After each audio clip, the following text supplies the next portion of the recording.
A shocking New York Knicks trade could be incoming as the Knicks near the trade deadline, as they are interested in Chris Boucher of the Toronto Raptors, who was one of the many different veterans that the Toronto Raptors seem to be moving on from, while the Knicks have held interest in everyone who it seems like the Raptors are planning on trading, involving Bruce Brown and Kelly Olynyk as well. And we're going to break this all down. What's up, guys? Welcome back to Knicks Digest. It's Chris here, and we're going to jump right into things as always. And if you guys are enjoying the content, make sure to subscribe. If you're part of that 68% of viewers who are not subscribed to the channel and want daily New York Knicks news, rumor reports, updates, TikToks, Reels, live streams, bunch of fun stuff happening on this channel, make sure to subscribe so you don't miss out on any of it. But let's jump into this. The New York Knicks are entering trade season, and Leon Rose has made a trade every single season that he's been the president of basketball operations for the New York Knicks. So it would be surprising if we see the Knicks do nothing, especially with some holes to fill on this Knicks team, especially with the fact of Mitchell Robinson and his injury concerns, and the Knicks potentially being interested in getting some insurance in for him. And now it appears that they're interested in Chris Boucher, but it's not just that. The Toronto Raptors are selling off on these veterans, and the Knicks have been reported to have interest in all of them in the past. Now, taking a look at what Michael Scotto said, he said with the Toronto Raptors at the bottom of the standings and a projected seller by the trade deadline, executives around the leagues are keeping tabs on Bruce Brown and Chris Boucher, who are both in the final year of their contracts, and stretch 5 Kelly Olynyk. Brown is a candidate to be involved in a potential blockbuster in a multi-team trade involving the Miami Heat for star Jimmy Butler, where he'd probably go to the Phoenix Suns in the process, though the Milwaukee Bucks and even the Houston Rockets are still as well potential teams that could land him.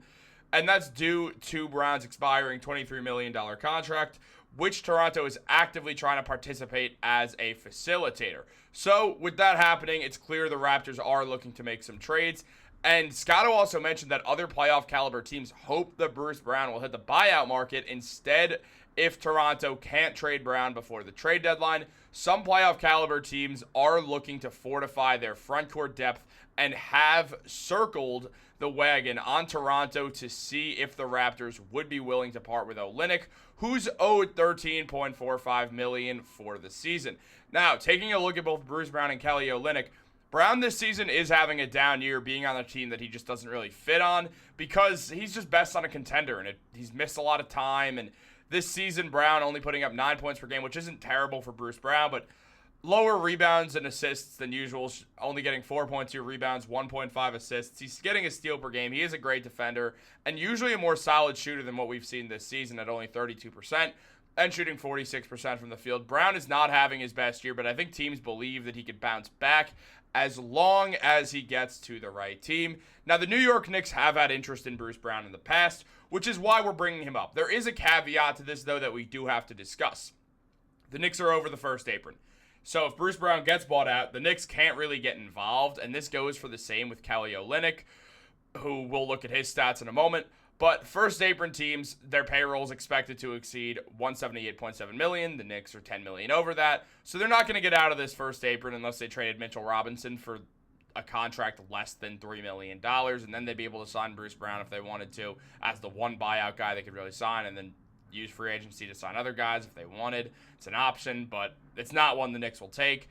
Now, the restrictions are that you cannot take in more salaries than a trade sending out, which we've talked about a bunch on this channel. You're limited to a $5.2 million taxpayer mid-level exception. You can sign buyout players whose salary was at least $12.9 million, which is the mid-level exception, and you can't use trade exceptions generated from the previous season. So what all this effectively means is the New York Knicks are in a position where they would not be able to get Bruce Brown, even though they're interested in him. And the same goes for Kelly Olynyk, who's making $13 million. Taking a look at Olynyk, this season he's putting up 7 points, 3.5 rebounds, 2 assists. He's shooting 51% from the field and 48% from three. Kelly Olynyk has been downright awesome for the Toronto Raptors when it comes to shooting the ball, and teams are going to be interested in trying to land him as a stretch 5.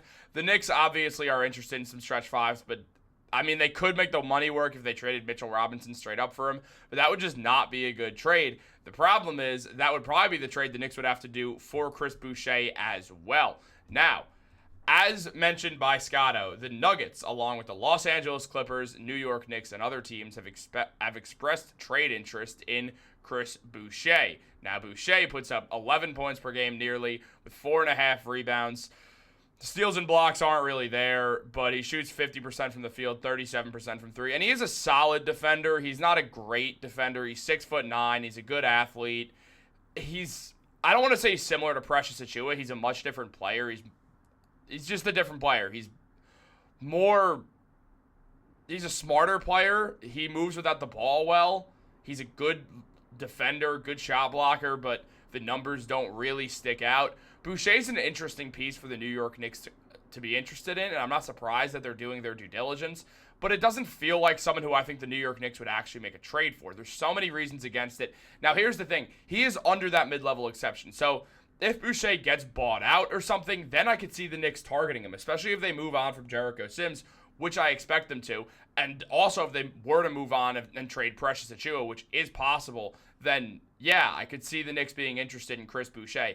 Outside of that, unless they trade both Jericho Sims and Precious Achiuwa and Boucher gets bought out, I don't really think we'll see the Knicks go too hard for Chris Boucher because of the cost that I already mentioned a little bit.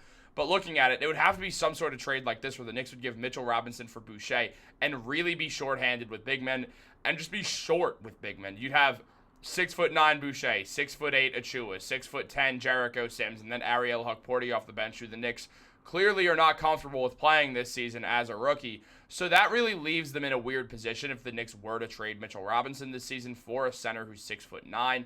It's just something I do not see the Knicks ending up doing at all. I really don't think they're going to pull this off. I don't think they're going to trade for Boucher. I think they're going to realize that the money just doesn't work well enough for anything that would make sense, especially with Mitchell Robinson expected to come back in around 2 to 3 weeks from now. It would just make more sense to hold on to Mitchell Robinson. If you want to acquire a big man, you certainly could. But I think the first step would be trading away Jericho Sims and trying to get a Javonte Green or an Alec Burks for him. And then figuring it out from there. If you don't fully trust Mitchell Robinson, you could find a way to make some sort of move where you could bring in Moses Brown from your G League team, who's been awesome. So there's a lot of different moves the New York Knicks could effectively make for some big men, but I think the best one is just waiting on Mitchell Robinson personally. At least this season, look, the Knicks are contenders for a little bit. When Leon Rose built this team, one of the things that he did was he built a team that was going to have this window of 4 to 5 years with the way that Jalen Brunson, Karl Anthony Towns, OG Anunoby, Mikal Bridges, and Josh Hart's contracts are structured. They'll have this core five for a while. It's a matter of this season kind of becoming a partially, yes, we're obviously contending, but we're also evaluating everything this season. We're seeing what we're missing. We're seeing what we need to do in the future. We're seeing what is going to work, what's not going to work. Because most teams that are built as new contenders usually take a year to adjust to everything. So this is a year where the Knicks are obviously trying to win the NBA Finals, don't get me wrong, but at the same time, it's also a year where they can evaluate everything and see where they have holes, where they are shorthanded, what they need to do in the offseason. And I think that will lead to Mitchell Robinson getting traded in the offseason, but I don't think he'll get traded before then because his value just won't be high enough for it to make sense, at least in my opinion. So I don't think the Knicks are going to trade for Chris Boucher. If the Knicks are to make a trade, I'm pretty convinced it'd be some Jericho Sims move. You could trade him for a second-round pick.